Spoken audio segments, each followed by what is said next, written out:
Setting goals, setting intentions, our word of the year.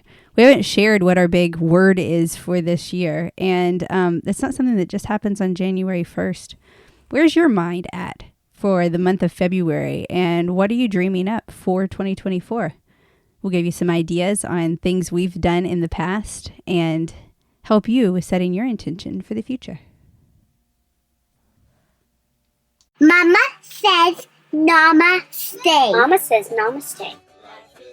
Making a family can be easy and fun. Oh yeah, but raising a family can be a whole different story. From spouses to kids to the crazy daily grind, life often directs us away from connection and more into reactive chaos. If you're tired of that cycle and are seeking something beyond the picket fence blues, this is the show for you. I'm Ashley. And I'm Nathan. And we're here to take you from chaos to clarity by bringing awareness and intention into your home, not waiting for one day, and highlighting how the uniqueness in each of us strengthens all of us. Take a deep breath in and let's start a brand new day. With Mama says namaste.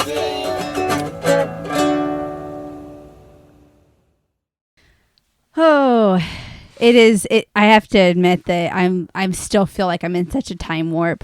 I thought I was sending a newsletter weekly and I was doing a podcast bi-weekly, but now when I'm looking at my stuff, I think I even sent a newsletter out last week. This has definitely been a time of, staying afloat. Just sometimes feeling like we're bobbing in the ocean, and sometimes we're swimming well, and other times we go under and have to think for a minute which way is up again. Yeah. Well, big change and grief can feel like that at times, and it comes in waves. And I think that's part of the beauty of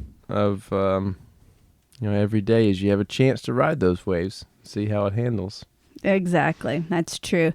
For those of you who are tuning in who don't know what the heck we're talking about, my father just recently passed away after a very short bout with pancreatic cancer. And 2 episodes ago, we really did talk about his legacy and navigating grief as a family. And I know that this is something that's going to continue to crop up throughout this year as we are navigating grief as a family and going through this. So this week we wanted to talk to you about just setting our intentions for the year, which we've done every year back since 2015. And I've got notes on all of that, which is kind of cool to look back on and see. Way back when.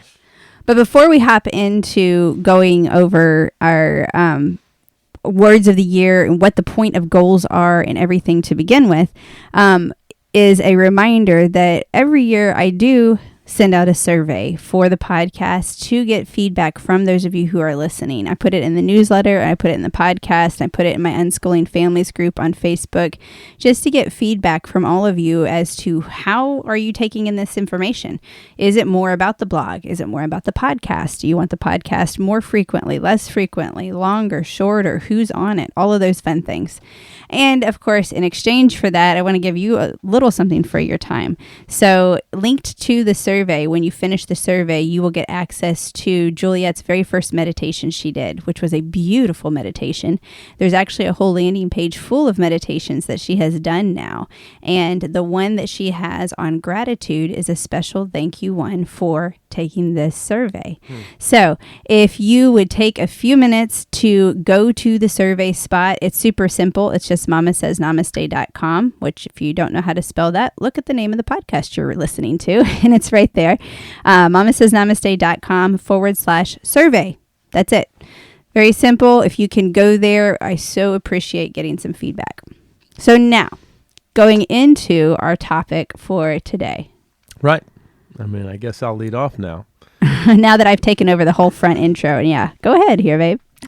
Every year, we try to create a word that will define who we are and where we're going to go for that day, for that year. Well, and on that, like, why do we do that versus just set a list of goals? What's the point with goals? Kind of, let's break down goals before we even get into why that we do the word. Our perspective of goals changed back in, I guess it's 2010, when we started to realize mean, we were always very financially driven and had financial goals. But then decided, once we achieved some of those financial goals, we realized that it didn't really taste, I guess, is what we were hoping for at times. And so we decided to start changing our goals towards feelings, the way we wanted to feel. And that could really, vary broadly. And finances were part of that. There's a feeling of security and safety. And so having enough so that I didn't feel nervous or worried was very important. And so, those types of goals that we set, that's kind of the angle, the direction that we started to set goals in. Well, yeah, and you explained it well with that exact example there. The goal wasn't make $80,000 or $100,000 or a 7-figure income or whatever that number was. It's not about the goal. It was deeper than that. It was the feeling behind it. You wanted security. So when we did our financial goal, it was based on that feeling we were pursuing, not actually the goal in and of itself. Now, we also talked about a number that made me feel safe, especially when we launched into the RV world, and we said, okay, as long as we stay within this number, we're floating in a sense. And so, we were very upfront about those numbers, and it was an idea of, okay, what do we need to do to make these feelings happen? Do we do that in chunks or like vacation time, or do we do that with our, all of our time or sections of our time? So, yeah. Yeah. So we really started looking at kind of breaking down steps to reach what our ultimate desires were. It's not about the big goal of losing a certain amount of weight or making money or getting that house or anything else. We looked at how do we want to feel and who do we want to be? And in doing that, allows a lot of grace for growth and opportunities to pivot as we gain new insights. We did this. I pulled some of my content from 2 years ago, and in a post where we were talking about our word of the year 2 years ago, and Nathan said that he likes to let his goals just float around in the ether until he's good and ready enough to snatch him.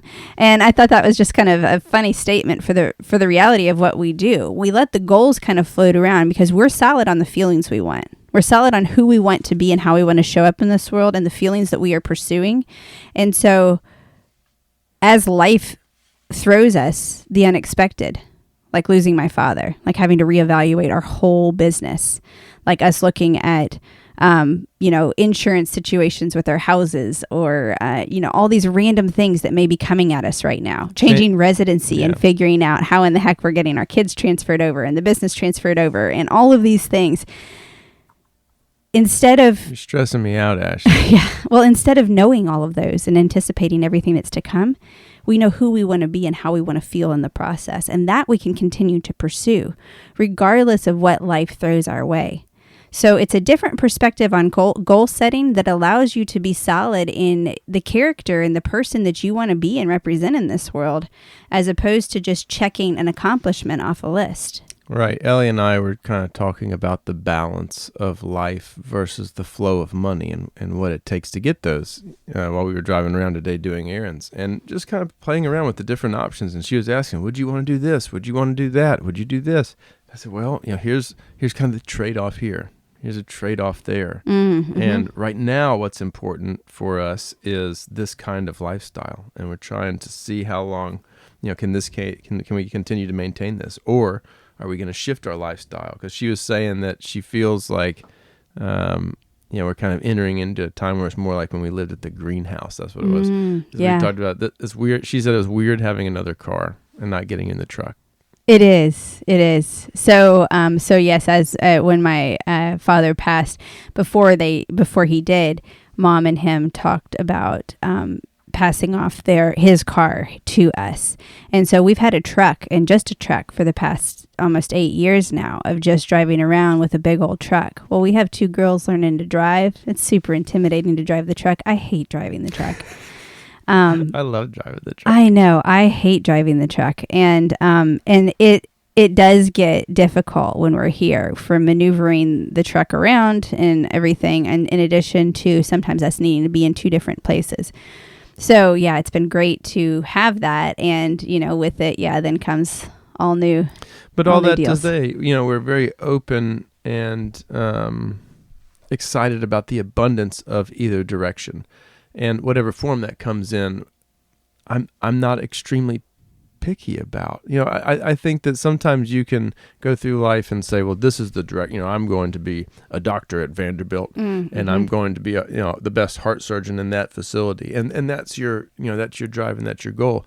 But when you're, kind of goal setting more based on feelings, I feel like it's more of a, I would like to feel or have a lifestyle that is structured like this. So how can I, what's available? I'd love to be a leader in business. How am I going to get myself into a leadership position? Who do I need to be right now to create myself the leader for tomorrow in this company? That's a whole different approach than I'm going to be the president of the company. Yeah. No, I want to position myself to be desired to be the president of the company. Right. I want to be in leadership in this industry. But what that looks like, is up to the industry and you. Right. So when we go to our family, our word of the year that we decide as a family, we're looking not only at what feelings we as individuals want to feel and who we as individuals want to be, we're looking at who do we want to represent as a family. And that's where having the family goals the family vision is so valuable. What is your family vision? And we've got lots of episodes on this, and they're linked to it in the blog post as normal. The family vision is what encompasses your family. For us, we did it super easy. Explore, respect, listen, connect, learn, and love. Just 6 words. But those 6 words have really been our guiding compass for the past decade.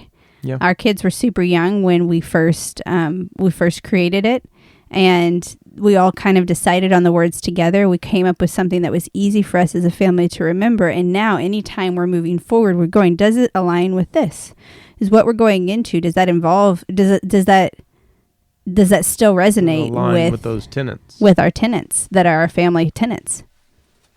And that is helpful when, even when there are conversations of that would have been better if I had done this, or I didn't do the best job of, being a good listener, for example. Mm-hmm. Those tenets are great to have conversations around. Having just simple words instead of us Logsdons, we will always listen. And the bigger and more complicated you make it, the harder I think it is to just rattle it off and live by it. But if it's just simple and easy, it's easy to talk about. That's so right. So some examples. We wanted to share just some examples of words that we've used over the years and how, and be able to give like a real life example of this is what we mean when we're talking about setting an intention for the year. What does that look like, and how does that actually potentially show up? How have we chosen to see it? Chosen to see it. I don't know. Chosen's a new word apparently. All right. So in 2015, we decided that our focus was going to be letting go of one day. That was a year we took action. There were no one day we're going to do this. We took action. We bought tickets to go to Costa Rica and spend a month in Costa Rica. We's a really loose term. Yeah, it was. We decided together, and I got the tickets to solidify that. I ever would. But with not waiting for one day, it wasn't just that. We had a lot of things that year that we just really approached head on, and we said, okay, we aren't going to just wait around to have fun in our lives and to bring joy in our lives. It was a dark year for us in a lot of ways where we desperately needed to bring the light and the joy. And so having the focus of not waiting for one day helped us to remember we need to have fun now, even in the midst of the mess. We still need to find those moments because it recharges us and allows us to navigate the mess better. Yeah. So that was in 2015. and 2016. We added the year of awe. We wanted to experience being more in the present moment and being more present in life. And we recognized that so much of our desire for travel was about the feelings of awe we wanted to experience. And so we looked at stopping even before we traveled and appreciating what we had. Right. Finding awe in the little moments, sitting and looking through our toddler's eyes at the time and recognizing how to just soak in the beauty around us. And it created a lot of beauty and richness in that as we also took off and started exploring the States and embarking in a whole new season of our lives. Yeah. even with that, I would tell people, people would ask me, what's your favorite state or something like that, or where's your favorite place? And, I would tell them that, the truth is I've met people in some of the most beautiful places I've ever been that have never explored their own backyard. And so I encourage you to just go out and explore your own backyard, because people are traveling there to visit it because they're from somewhere else. Then in 2017, we needed to kind of bring ourselves back together because we had been real out there running all over the place. We've been so covered over in awe. Covered over with awe. We said, okay. Where are we headed? What are we doing? Focus. Focus was our word for 2017. That's right. And that really helped me. That word helped me with clarity on my business. And I really used that as a theme to get serious about what was I going to do in business that was actually fruitful and sustainable, and what might I need to let go of that wasn't necessarily bringing in the income or not anything that was in my heart to do anymore. Yeah. In 2018, we did the year of "and," which was Ashley's favorite one. Yes. Because she always likes to add a little extra cream cheese frosting on top of every experience. Well, because I don't see life as an either or. Life is not black and white. There is so much gray, and there are way more options than just one or two, many, many times.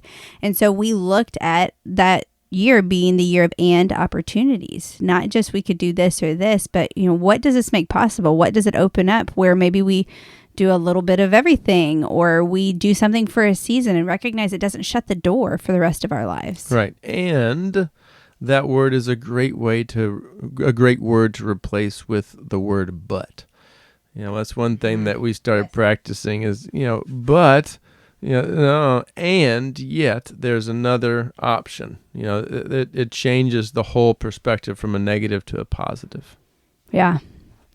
So then in 2019, we had unhurried spaciousness. And I loved that. That was really just kind of a theme and a mantra for the year, to have unhurried spaciousness, which was so much the antithesis of me, especially coming from focus. Yeah, I'm starting to see the zigzag pendulum swing in our rationale. I know. It's cool to look back over the years and to see with our words how much that has been so much a direct catalyst of our growth in that like year. Like a dog on a rabbit trail.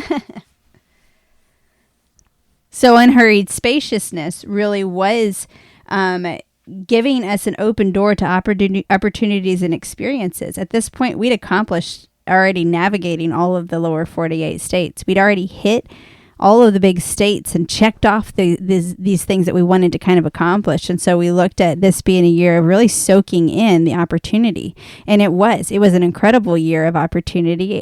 We got to crew hot air balloons at the 48th anniversary International Hot Air Balloon Festival. Swapped into a new rig. I got to ride in a hot air balloon, and all of these things that happened because of the availability and the opportunity that we did allow for in our lives that year and moving forward. Then 2020 hit. Yeah, I figured I'd let you, since you're on such a roll. Keep going. Okay, Tell us about 2020, Ashley. 2020 hit, and that was a year of hard stuff for so many. And it's funny that I reference one of our episodes all the time. That was my interview with Alyssa Smith, where we were talking about 3 steps to get out of survival mode. And she talked about how when we're in survival mode, we're incapable of engaging all of our senses. Like, we're just thinking, don't be killed. We don't care about drinking a nice warm cup of tea. But oh my goodness, what does that warm cup of tea do for our bodies? How does that help to reset us and remind us that we don't need to be in survival mode? Engaging our senses, taking the time to really soak in with every sense and appreciate is an incredible reset and way to kind of get into the present moment and appreciate what is. The senses were so much what did help us through it. It was. We did. It was funny that not knowing when we were going into the year that this was the year that we were going to need that for basic survival, getting out of basic survival mode as much as we did. And so it really was a pretty powerful focus for us to be able to navigate through 2020 and all the ups and downs that gave us. And I guess paying attention to those 5 senses, we ended up moving to Florida during that time. And during that next year, we decided, which I was so excited about, switching over to nurture. We were tired of all the exhaustion of 2020. We want to take care of ourselves and nurture our little souls to recover. So that was that year of nurture, where we were just aware of pushing ourselves and doing what we needed to do and being willing to say no. I'm going to read what you said, since my reading out loud and seeing small print might be a little bit more Don't make fun what of me, you Renova. don't like. I'm just, if you'd like to read it, you can read it, but I want to I read what can't you said. see it. That's what I figured. All right. He said, when we were talking about nurture and we were going over that podcast episode, because of course each one of these words has us talking deeper about this same topic every year as we have and as we introduce our new word. But he said nurture means all those little spaces in us that we've forgotten about that need our attention. Now is a time to dig and sit with those and see what comes of it. It's amazing when you give something that might have been neglected or forgotten about a little attention and see what truly blossoms.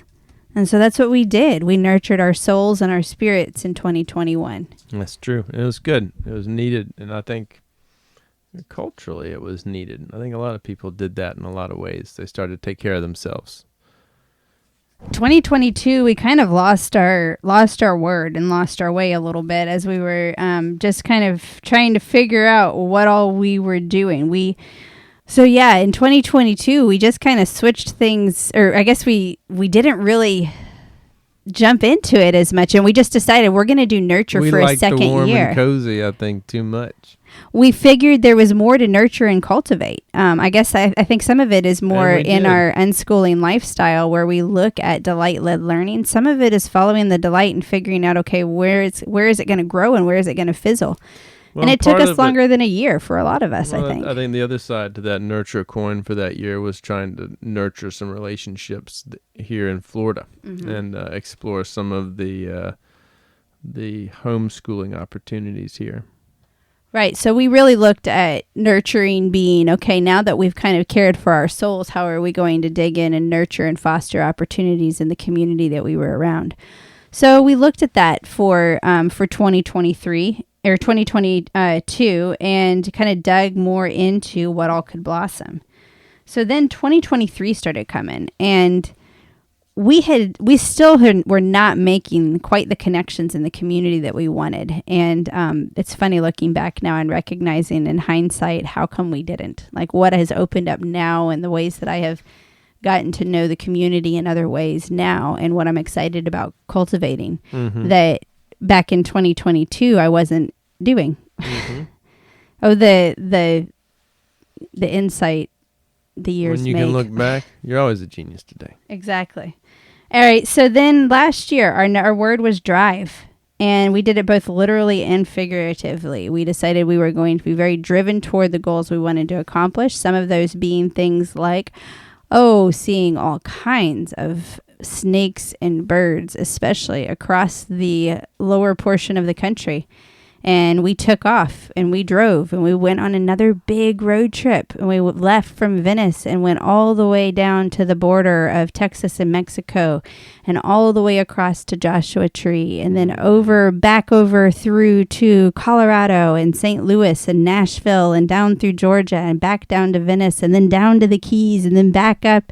And we realized that we'll have been gone from our house for a year in all of our travels and adventures that we did. And so in our typical pendulum swing way, we decided, oh man, we've been out here for a long time.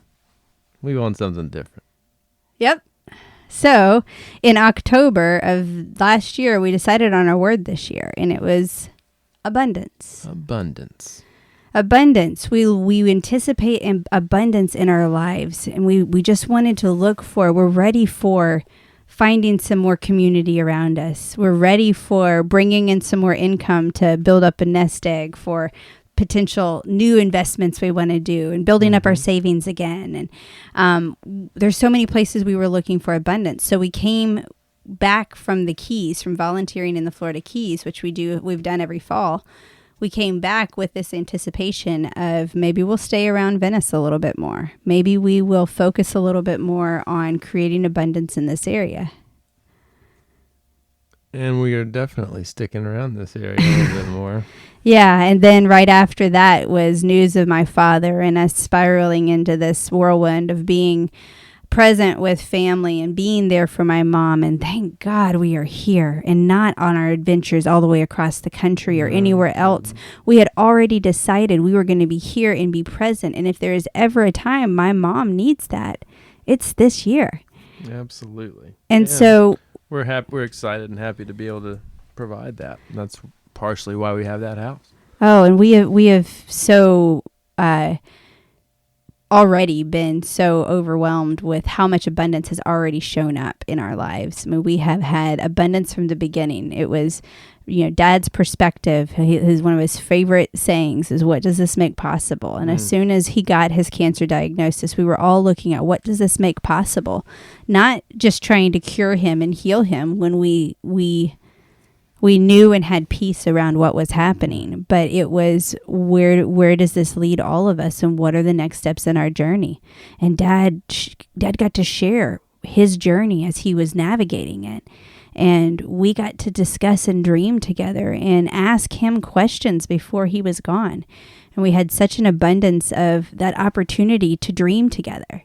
And then quite an abundance of love. Oh man. And then all being together. Every family is dysfunctional. It's not that every person gets along wonderfully with each other all the time and everything is perfect in our household like anyone else's household. That being said, we were experiencing grieving Papa together, and 22 of us gathered together with that as our one focus of loving and sharing memories together. And it was beautiful. We experienced an abundance of support by way of food and flowers and financial support and amazing tributes when he passed and before that he was even able to read. And so we've felt such an abundance of love and support and gratitude already. And we're just going into February. And yes, we are planning on financial abundance this year, and we're looking at new opportunities that we're going to do. I'm taking on more coaching clients right now, and we're getting creative for ideas that for our girls as well, either ways for them to be involved with us or for them to just experience working alongside us or, at the same time we are. Yeah. So we're looking for opportunities to create more abundance in our lives, knowing that we don't know every single thing that's laid out for 2024. But we know who we want to be, and we know how we want to start moving toward those feelings we desire. And we know there's going to be lots of it. Next year it'll probably be dieting or something. No.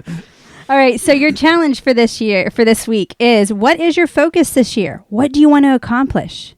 Can you truly identify the feelings behind the goals and desires you have?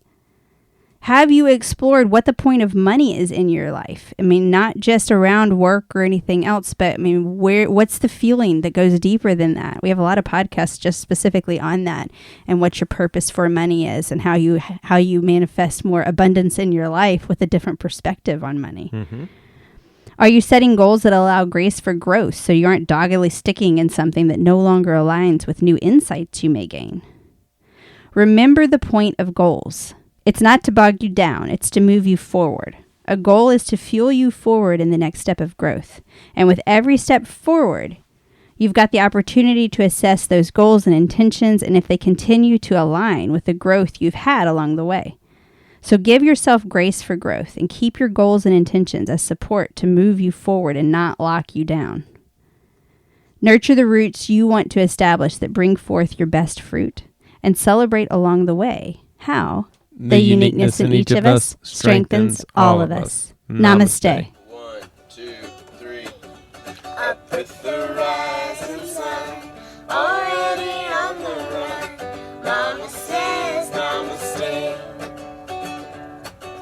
Life is a tangled mess, and you don't have to stress. Mama says namaste. 'Cause today I will stand up and be all the change that I want to see in this world. Boys and girls, you gotta have to stand up to be free.